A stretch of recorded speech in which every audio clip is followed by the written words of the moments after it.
Merci d'écouter RFI. 14h, temps universel, il est 15h à Paris. Caroline Paré.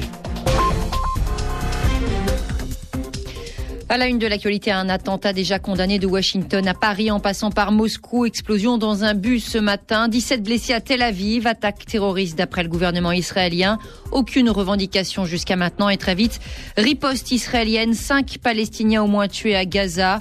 Ce midi, la secrétaire d'État américaine Hillary Clinton était arrivée au Caire pour des entretiens avec le président Mohamed Morsi. La riposte israélienne sur la ville de Gaza n'a pas tardé, quelques heures seulement après l'attentat de Tel Aviv qui avait fait 17 blessés ce matin dans un bus.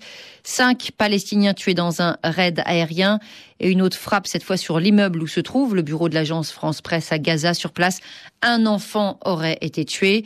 L'explosion de Tel Aviv donc ce matin n'a toujours pas été revendiquée. Attaque terroriste en tout cas, comme l'a aussitôt conclu un porte-parole du gouvernement. Un témoin raconte avoir vu juste avant la déflagration un homme lancer un paquet dans le véhicule et s'enfuir. Explosion aussi au moment où la secrétaire d'État américaine Hillary Clinton se trouve dans la capitale égyptienne. Mais pour que des négociations aboutissent, tout va maintenant dépendre d'Israël. C'est l'analyse du professeur de sciences politiques à l'université de Tel Aviv, Emmanuel Navon.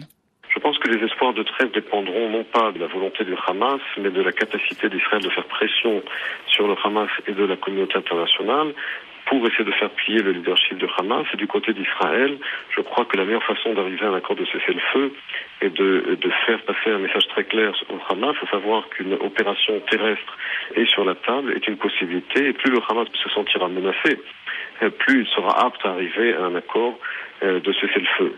Donc je crois que justement la pression internationale et la menace israélienne d'une opération terrestre sont à même de faire plier le Hamas et de faire arriver à un accord de cessez-le-feu. Emmanuel Navon, invité de la mi-journée sur RFI, la France a condamné cet attentat, tout comme les États-Unis et la Russie.